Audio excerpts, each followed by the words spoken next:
Bitcoin furou a linha que marcou quase todo o fundo da sua história. Mercado em pânico, pessoas desesperadas, mas tem quatro pilares on-chain que acabaram de se alinhar e que só foram vistos fazendo esse alinhamento 6 vezes na história. A pergunta não é se acabou, e sim se estamos no começo ou no fim de um fundo se formando. Então, cola comigo, logo após a vinheta, eu tô de volta.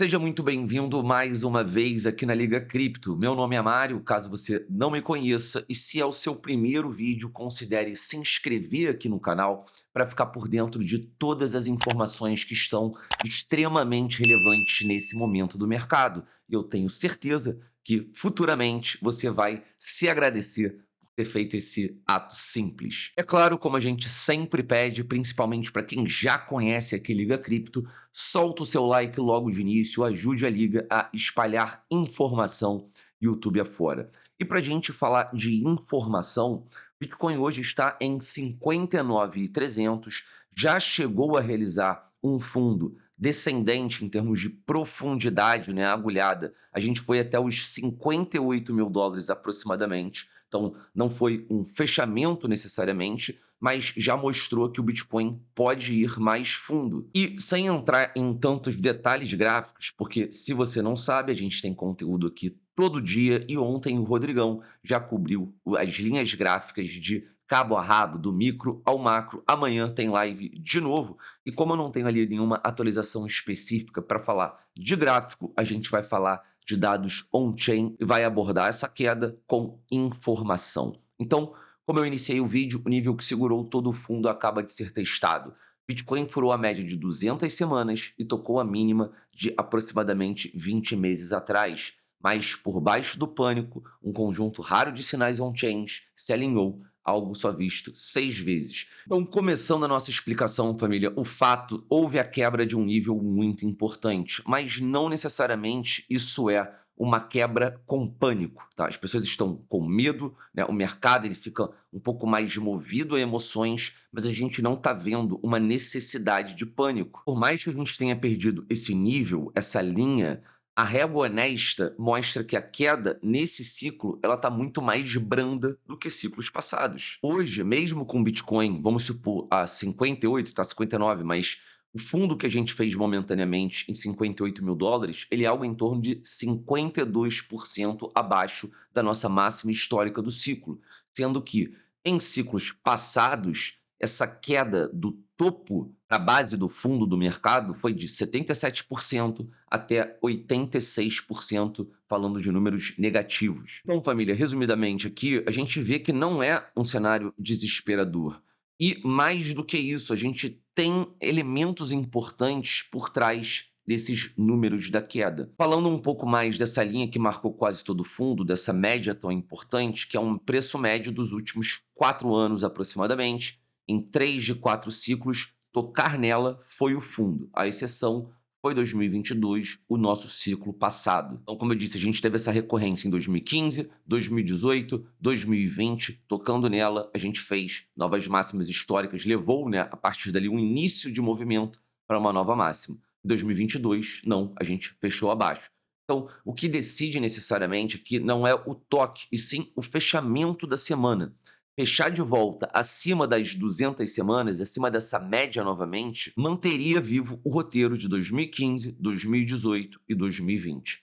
Fechar abaixo, aí sim a gente traz mais realidade, né, mais possibilidade para o roteiro de 2022, onde a gente vai mais fundo e fica mais tempo dentro dessa consolidação com correções. Quem não entende tanto, eu sempre estou deixando ali uma linguagem simplificada aqui no rodapé. Eu não vou ler só para que esse vídeo não fique muito grande e repetitivo, mas no fim eu tenho ali uma simplificação do que eu estou falando. Agora, família, indo ao ponto que eu toquei logo no início do vídeo, que é o alinhamento de indicadores. Aqui a gente tem que fazer uma separação, a gente tem indicadores on-chain públicos que corroboram com essa leitura de que esse estresse, a força vendedora, talvez ela não tenha mais tanta força quanto a gente possa imaginar, e a gente também tem uma confirmação institucional. Então, vamos por partes. 4 indicadores on-chain de fundo estão acesos ao mesmo tempo. Tem um fundo quantitativo institucional, é um fundo de investimento, tá? Desculpa aqui a linguagem técnica, vê o mesmo padrão raro. Então, o que eu destacaria aqui? O MRV Z-Score batendo 0,27, que é o preço versus o custo médio da rede, está tão baixo que só aparece em zonas de fundo. Oferta em prejuízo recorde. A gente tem aproximadamente 10,8, quase 11 milhões de bitcoins no vermelho. E do supply total, as mãos fortes, ou seja, os holders de longo prazo, eles seguram um recorde de quase 15 milhões. Por que isso é importante? Porque normalmente, a esses preços, a essas zonas de estresse, essa galera não costuma vender, tá? Rainbow Fire Sale, o que significa isso? A faixa mais barata do gráfico, só tocada antes no crash da FTX em 2022, um outro indicador. E Bitcoin saindo das exchanges, moeda indo para a custódia própria, isso cheira acumulação, não cheira venda. E para fechar, como eu disse, apesar de eu não conseguir revelar que indicadores são esses, porque são indicadores fechados, o fundo de investimento Hyperion Décimos vê na forma dele, dentro desses indicadores que eles são proprietários, se alinhando pela sexta vez em 15 anos. Ou seja, apesar de não saber que indicadores eles utilizaram, porque são fechados, é exclusivo, esses mesmos indicadores, em 5 outras vezes, quando alertaram ou apontaram que está apontando agora, marcaram um fundo. Vai marcar de novo? Isso só o futuro dirá. Mas, de fato, isso corrobora com a teoria aqui dentro da Liga Cripto, que não é que o fundo é num número exato. O fundo é agora em 55, em 52 ou em 48, que muita gente fala. Eu não sei onde é que vai ser o fundo exatamente, mas ao mesmo tempo eu sei que a esses valores o Bitcoin já se encontra barato. É a mesma coisa que você ir comprar uma caixa de bombom nas lojas americanas e ela tá R$ 8. Cara, normalmente uma caixa é R$ 15, R$ 14, me parece que já tá num preço bom. Mas aí você pensa, pô, mas não tem gente muito interessada em chocolate agora, a Páscoa já passou, então eu acho que a caixa de bombom vai para R$ 5,50, R$ 6. Até pode ficar mais barato, mas a gente não sabe. E o grande problema aqui é que a gente não está falando de caixa de bombons. Se fosse o caso, não tem problema nenhum você deixar de comprar. A gente está falando provavelmente do ativo mais raro, mais desejável e mais escasso do planeta Terra. Abordando de maneira um pouco mais aprofundado essa questão da exaustão da venda, em fundos, a gente vê a pressão vendedora secando. Os dados hoje mostram que as mãos fracas estão saindo e mãos fortes estão adentrando a cena, acumulando. Então, como eu disse, essa oferta em prejuízo, em comparação com o supply ou a oferta que a gente tem na mão de pessoas que não costumam vender, começa a ficar bastante interessante esse equilíbrio. Próxima linha de suporte, família, se a gente realmente perdeu os 60, não voltar acima da média móvel de 200, a gente tem preço realizado em US$ 54.000, que eu já falei no meu último vídeo, teve gente até comentando e eu reafirmando que pode acontecer. E por que essa zona é importante?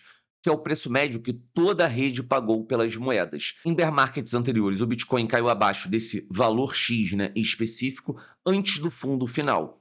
Dessa vez, ainda não caiu. O custo das baleias hoje está algo em torno de 49 a 54 mil dólares, reforçando essa zona como uma zona importantíssima de suporte, caso essa correção de agora seja prolongada e até mesmo reforçada. Como sempre, família, trazendo aqui um contraponto honesto, sinal de fundo não é garantia de fundo, tá? Você tem que repetir isso e ter isso na sua cabeça de maneira muito clara, mas não ao ponto de travar as suas estratégias, travar as suas ações, porque inevitavelmente ações agora carregam risco. Só que não há oportunidade sem você carregar risco. Então, os mesmos analistas que veem sinais raros aparecendo e que pode ser aqui o início de uma virada, eles também alertam que ainda pode faltar um capítulo final desse bear market. Então hoje, em 60 mil arredondando, a gente tem um cenário altista, né, ou da virada, rompendo os 82 mil dólares, e aí a gente tem muito mais gás para poder, de fato, sonhar mais alto e pensar em uma reestruturação de mercado. Agora, nos próximos 90 dias, a gente também tem um cenário que a gente possa ir para uma capitulação até aquele custo das baleias, até os 48 mil dólares, que seria para mim a dor máxima, tá? Até entendendo a questão, né, da máxima histórica do ciclo passado, que normalmente o Bitcoin trabalha nas zonas de fundo, né, futuros, utilizando como suporte zonas de topo, né, dos ciclos anteriores, mas sabendo também que no fundo de 2022 a gente perdeu, né, essa base de topo e veio um pouco mais abaixo. Então faz sentido, né? Não é algo descartado do baralho. E como eu disse, né, e mantenho do último vídeo, a gente tem que acompanhar o fechamento semanal, o fluxo de ETF, para ver se a gente vai ter algum tipo de alívio, né, de entrada de capital, e dados do PCE, dados de inflação americanas. Uma leitura fraca pode disparar esse repique, ou seja, se a inflação arrefecer, mostrar fraqueza, mostrar recuo, mercados podem se reanimar um pouco antes da hora. Então, só para você poder tirar um print da sua tela, gravar aí na sua mente, níveis que decidem o jogo hoje, tá? Os 82 mil muito distantes, é quase como se fosse o Hexa, tá? Ainda falta muito. A gente tem a zona de 200 semanas, a linha provavelmente ali em torno de 61, 62 mil dólares. Entre os 60 e os 54 é uma zona de teste. Piso do preço realizado é a linha mais funda. E abaixo dos 54, a gente abre um cenário extremamente viável para capitulação final em 48 mil dólares. Mário, você só compraria nessa leitura aos 48 mil? Não, eu já falei que zonas em 60 e principalmente abaixo de 60, como a gente já está trabalhando agora nos 59, eu acredito que essas sejam zonas que você tem alta probabilidade de se recompensar na bull run à frente. Então, para a gente fechar a nossa leitura, fazer aqui o vapo, o chão tremeu, mas tem dado raro ali embaixo. Então, o que aconteceu foi a perda da média de 200 semanas, a gente tocou a mínima de aproximadamente 20 meses, mas a gente não tem necessidade de desespero, porque isso estava no script. Então, a ressalva honesta é que sinal de fundo não é garantia, pode faltar ainda uma capitulação final antes dessa virada, mesmo que a gente tenha esses 4 sinais escondidos e também o sinal do fundo de investimento, da Hyperion. Não esquecer de observar o que eu destaquei no slide anterior, não só fechamento semanal, fluxo de ETF, como também, né, ficar atento nessa zona de preço realizado e PCE. E, é claro, ficar ligado aqui na Liga Cripto. Se você não for inscrito, já se inscreve agora, deixa o seu like e me responde. A gente está no começo ou no fim de um fundo que está se formando? Então, na minha opinião, eu acho que a gente não está num fim necessariamente, tá? Apesar desse estresse, vejo que o mercado ainda tem espaço, principalmente emocional, para sofrer mais uma queda, não porque seja uma queda, né, de emoções, mas é pelo fato da gente estar no limite emocional, né? O mercado está bastante magoado ali com o Bitcoin, no momento em que o macro não ajuda tanto, então vejo sim uma possibilidade maior da gente ainda trabalhar essa queda sem necessariamente, tá, chegar aos 48 mil dólares. Esses são só números que a gente tem mapeados. Mas conta aqui a sua opinião. Eu vou ficando por aqui. Grande beijo, grande abraço e Vai Lavínia.